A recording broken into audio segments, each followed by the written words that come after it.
Right, everybody, welcome along to something of a different video today. It's international break, as you all know, and there's literally nothing really to do in terms of football content at the moment. So I thought a big idea to give my mid-season championship review, what I think's gone down so far, basically the championship season so far. Really, be a perfect time to give a review. Coming not far off Christmas now, so about the halfway mark, I'd say, the season at least. Well, not even halfway, just over a quarter of the way through, I'd say. So it's now a perfect time really to give my reflection, probably when the league's starting to take shape now in terms of where teams are going to end up for most of the season. So we're going to start off with the bottom three. As you see, Sunderland sitting 24th in the Championship this season, and it was really hard to get started in Sunderland. I mean, probably wrong to sack Simon Grayson in my opinion. I mean, they could have given him much more time, and you've got to look at his previous club he's been at, Preston, likes of Blackpool and Leeds, where he's been getting over 200 games. And in them 200 games, he's given them playoffs, promotions. So you've already got to think, managers in this day and age do not get enough time. If they don't get results in about, he only had, I think, 15 games he had, then that's not enough, considering they came down from the Championship.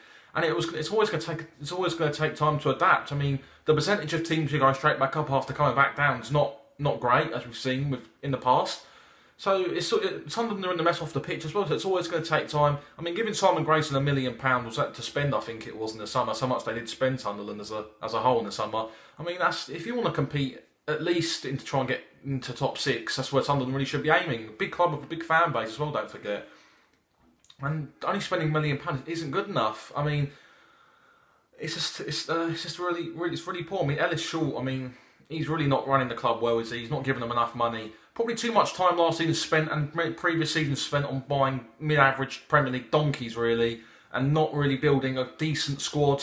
And he's probably come back to bite them. Not playing too well recently. Unlucky not. It's a bit harsh probably to say that, because I was unlucky against Middlesbrough not to get a point. They didn't play too badly, but things need to improve drastically for Sunderland. No home win since December of last year as well is a problem. So we're going to move up to the 23rd place. Bolton Wanderers starting to string some good results together now. Unbeaten in 5 games now, two wins and 3 draws in that 5 games. So things are starting to look up after a sluggish start really for the Trotters this season. It's always going to be hard coming up from League One again. Had a solid defence last season, which was probably one of the big foundations they built upon in terms of coming back up again.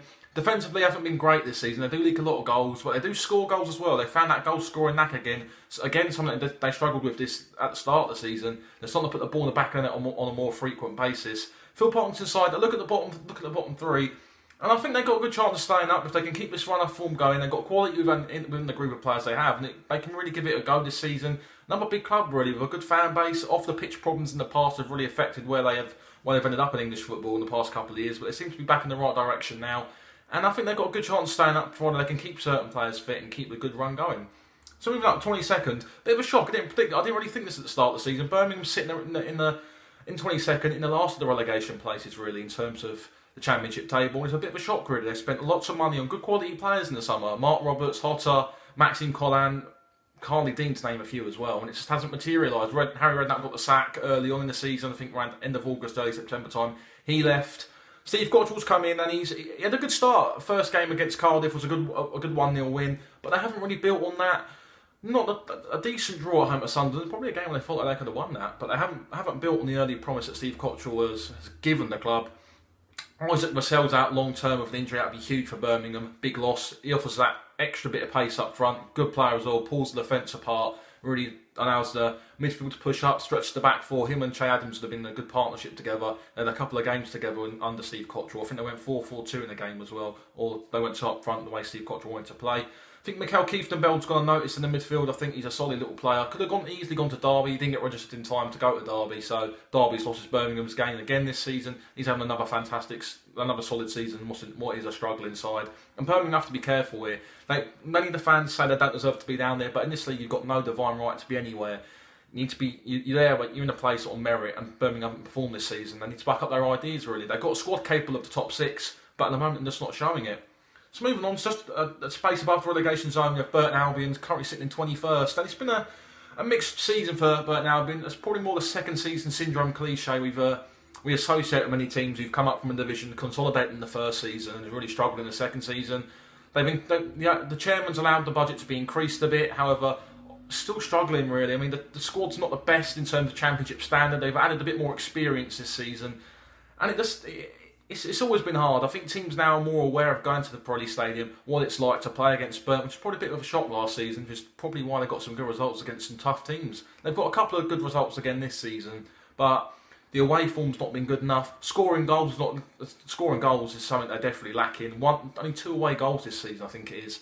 And prior to a couple of games ago at home, they hadn't scored a goal in 6 home games. So they really need to address the strike situation. Obviously, Liam Boyce getting a knee injury just prior to coming into the start of the season was a big loss. He came in from Ross County for a good bit of money after 23 goals and finishing the SPL top goal scorer there against a fucking good Celtic side. So you've really got to think about Burton, and Joe Mason obviously as well. He's injured after coming in on loan as well. So it's a big problem scoring goals, like leaking goals as well. And if I can see Burton easily going into League One this season, but they've built some positive results. Good result on Millwall Saturday. That'll stand them in good stead. A good away win. It might just be the confidence boost they need to try and prop up the table and just try and consolidate in mid-table again this season. So moving above them, we've got Hull sitting in 20th. Didn't really expect this season from Hull. Not the best. Again, another side coming down from the Championship. It's always going to be hard for Hull, and it's just really. The owners, I think it's Alams, I think who still own the club. They haven't given Leonard Slutsky plenty of money, but he's had a good chance to invest in some decent players. Noah Dicko, Jackson Irvine, Fraser Campbell as well, just to name 3. They're all good quality players who can come in and really give Hull a good boost. I think defensively they're a bit woeful at the back. They haven't got the best back four in terms of trying to get into the higher echelons of the table. Michael Hector, Stephen Kingsley, Max Clark, people like that. Ola Aina, Michael Dawson as well. Players they've really opted with throughout the whole of the season in the back four. Alan McGregor in goal as well.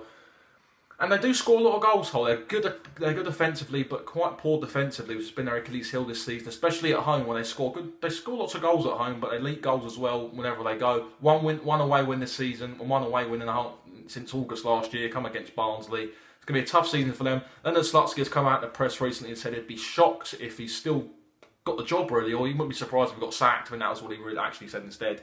So it's going to be a big season for Hull. I don't think they'll be challenging for the top 6. I think they'll be happy to consolidate this year. Maybe try and get a takeover off the pitch as well sorted out, but I don't know.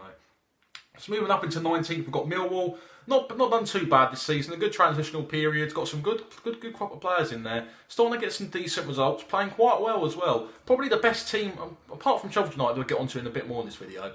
Not done too bad in terms of adapting to Championship life again. Coming up from League One via the playoffs as well last season. Neil Harris, he's established a good culture down there. He's got some decent players who've played at this level before. That's probably what they needed this year. Some players who know this league very well, who can add to what they have. I'll tell you, the only worry I think they've got is probably not having an out-and-out striker who can score plenty of goals. Steve Morrison and Lee Gregory are good together, don't get me wrong. They've got Tom Elliott as well, who can provide a different option, a bit more of a direct style of play as well. But they could probably do with someone who can put the ball in the back of the net a bit more, really. Steve Morrison and Lee Gregory were good last year in League One, but I don't think they're enough to keep you up.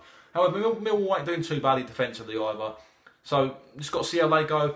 And I think they'll do well. I think they'll start the season as well. I think just the team spirit. Their home games will be crucial this year. If they can make the Den a fortress, then I'm sure that'll be enough to keep them up this season. So we're going to go up into 18th. Reading, beaten in the playoff final this season. Playoff hangovers definitely hit them this season. Spent lots of money on some decent players. Lots of Sean Aluko, Dave Edwards, John Daly Bodvarsson as well. So there's 3 good players there who've all played in successful sides last season as well. And you've got to think, really, it's been hard for them to replicate any good form this season. Perhaps they've been found out. They're like the possession style of play last year, which was probably a bit unexpected under Jaap Stam last season. Perhaps they've been found out by teams who are going to go to the Majeski and probably sit deeper and hit Reading on the counter attack. Reading haven't scored many goals this season, but they got a good result Saturday against Derby. And it's been a season really of just disappointment so far. I mean, there's still plenty of games to go yet, so it could all change. But disappointment so far this season for Reading. They're bucking their ideas up now by the looks of it, and they probably could start. You might see Reading now start to. Their quality might come to the fore and push up the table. So currently 17th. Big shock really. My team Fulham, not been good this season at all. It's been a season really of disappointment. Similar to Reading, both teams got to playoffs last season playing some decent styles of football, good possession football, which is what most fans want to see, the ball on the ground, playing football the right way. And I think at home we've been found out by teams who want to sit back on the counter-attack. No plan B as well this season. We haven't got any, Slavica Jokanovic likes to stick with a plan A, and if that goes wrong, there isn't really a plan B we can implement, which is going to affect us, especially at home this season. And we're a lightweight up front. I think the investment hasn't been great this season, I don't think. Looking at the players we've signed and how they've adapted to the squad, it's not good enough. Craig Klein, our stats, something to do with the stats. He was in charge of all the stats and tried to purchase players for the statistical records. He's been sacked off the pitch. That's caused a bit of a turmoil there. But it's been a disappointing season so far. I mean, we were 10 points off the playoffs when we was in January last year. We managed to get into the playoffs. Whether or not that'd be good enough this year or not, because this league's difficult now. And we need to really address the situation in terms of trying to get some more powerful players in, a good powerful striker and a decent centre-half potentially. And, it's just not been a good season so far. Just disappointment really all over.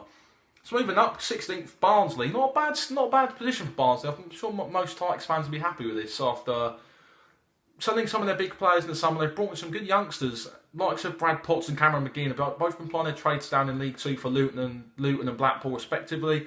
Both good players as well. Cameron McGinn was brought in to replace, I think, Conor Hourihane or someone. I think it was someone to bring in to replace Conor Hourihane. Not done too badly. Brad Potts as well is a fantastic player. One of the reasons why Blackpool had a late surge towards the League Two promotion playoff final last season, and probably one of the reasons why they're in League One at the moment.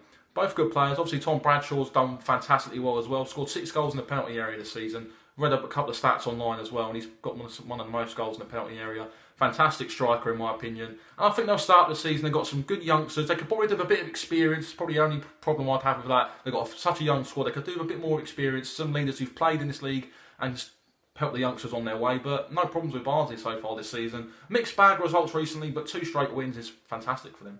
Moving up in the 15th, we've got QPR. Good season for them so far. Probably predicted to already be involved in the relegation dogfight. It hasn't been the case this season. They picked up some fantastic results at home, beating the likes of Wolves, QPR, beating the likes of Wolves, Sheffield United and Reading all at home this season. That's probably where they're going to be picking up most of their points at home this season. Obviously got drubbed 4-0 by Forest over the weekend, but in terms of QPR, I've been quite impressed with them because they haven't got the financial firepower like other clubs have, but they've got a good team spirit and belief down there under Ian Holloway, who's going to drill it into them that this club's a good club and they need to play every week for the shirt, which is probably what most fans would want to see.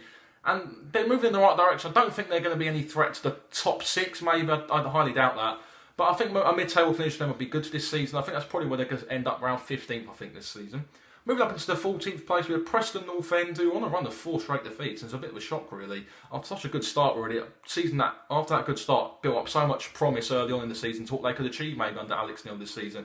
It's not really been built on that. 1 point, I think, in 5 games. The only point was a 2-2 draw at Fulham, I think it was, back in October. Results haven't really been great after that draw against Fulham. It's kind of gone on a downward decline, really. They could probably do the international break coming up now to get in and really review it and to try and build upon a better season. So moving into the 13th post, got Norwich on a run of 3 straight defeats now after a couple of good results prior to their straight defeats. The East Anglian derby is where the decline probably happened. However, after that, that's a tough run of games against Wolves and Derby. But if you want to be testing yourself in the promotion picture, probably 2 games up, especially both of them were at home in a short turnaround of days as well. You want to be trying to get positive results against them 2 sides to try and really test your promotion credentials, especially this season. It's not been a bad season for Daniel Farke. Coming in the summer, probably more of a work in progress, really, more long-term project than short-term. And if they can really get a good run of results together, then I think they could probably warrant and challenge for a playoff place. So if we could start moving on up to 12, we've got Brentford. Bit of a surprise, really, after an awful start to the season, which saw them bottom after 4 games, I think it was, without a win. They're unbeaten now in, 5 or 6 games. Fantastically done really well against Leeds over the weekend as well. And they're starting to build up some positive results. Similar to Barnsley, got a young squad looking at the lower leagues for some talent, which is a good way to go now, as we've seen with many of the clubs in the top half, built on some good youngsters. And it's really a good thing for Brentford in terms of them trying to solidify maybe a playoff place under Dean Smith. Lost some big players as well to Birmingham. Not really replaced them just yet, but the players who've stepped up so far, lots of Neil Mape, Romain Sawyers, I can't remember the other, Nico Inaris, that was it. So players like that, even Ollie Watkins, can't go without mentioning him, fantastic signing from Exeter as well. So he's doing quite well as well. And it's good to see Brentford really building upon potential they've probably shown at the moment, and they get the luck they deserve to try and push up into the table. Moving to 11, we've got Sheffield Wednesday. After a sticky start, we saw Carlos Carvalhal. Many Sheffield Wednesday fans wanted Carlos Carvalhal out. He's probably starting to turn it around a bit now. Probably starting to see the effect similar to what Aston Villa have had, where you stick with your manager, and it's probably what you deserve to get when you stick with your manager. Going quite well now, sitting 11th, not only 3 points off the playoffs, not going too bad. Fantastic result at Aston Villa Saturday against an informed Aston Villa side as well. Just what they need in terms of trying to keep their promotion credentials going. And it's good to see them doing that as well. Keep in the right direction. I'm sure they'll be in around that top 6 come May. Moving up to 10th, Leeds United, on a bit of a decline. 1 win in 6 games, I think it is now. It's not been too great, including 3 straight league defeats at home as well. Thomas Christensen's side started the season so well. Against them to Preston, so much early promise has really failed to live up to expectation, really. And it's not good enough to see, really, in my opinion. Failing to replace Chris Wood's been a major problem, I think, so far for Leeds. And it's been a major problem for them going forward. They haven't scored enough goals, I don't think, from their main strikers, likes of Pierre-Michel Lasogga, Pavel Sabitsky as well. I don't think he's really played much since coming in the summer. So they really need to try and replicate a good goal scorer, try and buy someone who can probably score goals. Likes of Samuel Sides and Alioski, they'll get your goals and creativity from the midfield, but they could probably do with someone up front who can put the ball in the back of the net on a more frequent basis. So we're going to go up into 9th now, Nottingham Forest, moving along nicely in the Championship this season. Well, it's kind of gone under the radar, really. I think the likes of Barry Mackay, Kieran Dow and Daryl Murphy have all been astute signings. It's good to see them moving up after a bit of a season in turmoil last year where they stayed up on the final day. It's good to see them slowly creeping up into where they're really supposed to be now.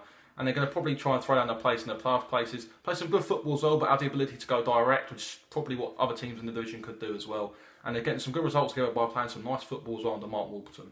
So moving up into 8th, Ipswich not going too bad. Fantastic start to the season.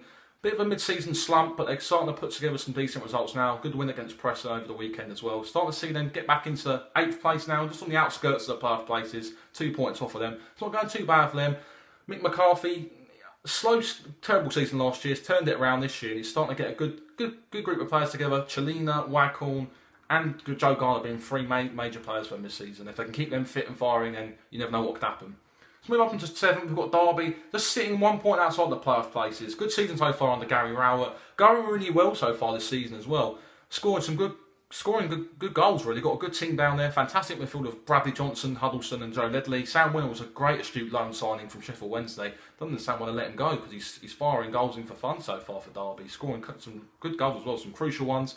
And I think they could probably want to be the dark horse of the playoffs, I think. Gary Rowett's a good manager, knows what he's doing in this league, and if they keep going then you never know what can happen. So we're going to go into the top 6. We can start with Aston Villa. Probably what they deserve really for keeping with Steve Bruce, a man who knows the division like the back of his hand. He's got teams out of it before. Fantastic manager as well for this league. It's probably what they needed. Early season form wasn't great, but he's really turned it around, and it's what you need. Someone like Steve Bruce needs time. Fantastic manager, knows this league very well. He needs time. A big club like Aston Villa, he can match that. A good manager like himself. The size of the club doesn't faze him at all. He's gone in there and done really well. Lots of John Terry, who's going to be sorely missed now after going out injured in Aston Villa's last game with a broken metatarsal. He'll be sorely missed after forming a good partnership with James Chester at centre half. The pair of them have done really well so far this season. Keenan Davis has stepped up out of the blue from the academy. He's scoring good goals this season as well. And really, I think they'll probably get the playoffs this season. I think if they can keep Steve Bruce there and keep crucial players fit and fine, then they should be fine. So we're going to go up into Middlesbrough now, sitting 5th after a poor start this season. They've got three wins on the bounce. It's propelled them from mid-table to the playoffs. Going really well this season. They're playing some good stuff as well. Gary Monk's now starting to get a good tune out of his group now that he probably wasn't getting at the start of the season. The quality's really starting to come to the fore now, and you can see why they're sitting in 5th. So moving into 4th, Bristol City. Good team as well. Similar start to last season, but I think they're going to keep it going this year. They've got a bit more quality. Fantastic team on the ball, getting some big results, notably against Cardiff City in the 7-side derby. They're knocking the ball around really nicely. They've got great players up front. Bobby Reed's been fundamentally good in terms of what they've been trying to achieve this year. Coming in from a midfield position, he's been put up front this season under Lee Johnson. We saw some potential in him, and he's been replicated with that with 10 goals this season so far. And they're going to go really well this season if they can just not fall away like they did last season. They can achieve something this season. Got a good new stadium down there, and they're doing really well. Moving up in the 3rd, you've got Cardiff City under the old Wiley Fox, Neil Warnock. Notice that you got Steve Bruce at the back of his hand, getting a good tune out of a good Cardiff side, who are probably going to throw down a major challenge this season. He's a good manager, Neil Warnock. Got some good players in there: Mendes Lang, Hoylett, Kenneth Sahore. He's been really rejuvenated under Neil Warnock since he came in last October. And I think if they can keep going, they've had a couple of poor results recently. Draw against Millwall, a loss to Sheffield United, and a loss to Bristol City. If they can really kick on a bit more, get a positive turn of results going, and we could probably see them close on the automatics. So we're going to go into the top 2. Sheffield United, fantastic under Chris Wilder this season, absolutely fantastic, superb side, doing really well at the moment, carrying on that steam train of results really from League One to Championship this season. Fantastic, massive club, about 30,000 they get every week. That's Bramall Lane. That's brilliant. Billy Sharp and Leon Clark both playing outstandingly well up front together, playing some fantastic stuff. David Brooks has come up from the academy as well. John Fleck and Coots in the midfield are going really well as well. Really, everyone's stepped up to the plate. And this could be a big season for Sheffield United. Back-to-back promotions could happen. And finally, we're going to end it with Wolves at the top. Probably deserved this season under Nuno Espirito Santo.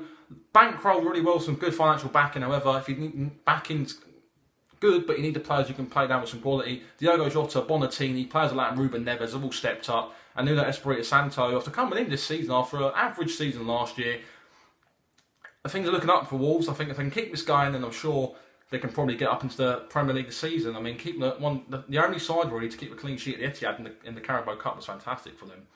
So there you have it, guys. There's my Championship season so far. If you do like this, hit the like button. I can do this for Leagues 1 and 2 as well if you want me to. If you want to see that, hit the like button. Subscribe to the channel if you're new for more EFL content. And we'll see you all in the next video. Bye-bye.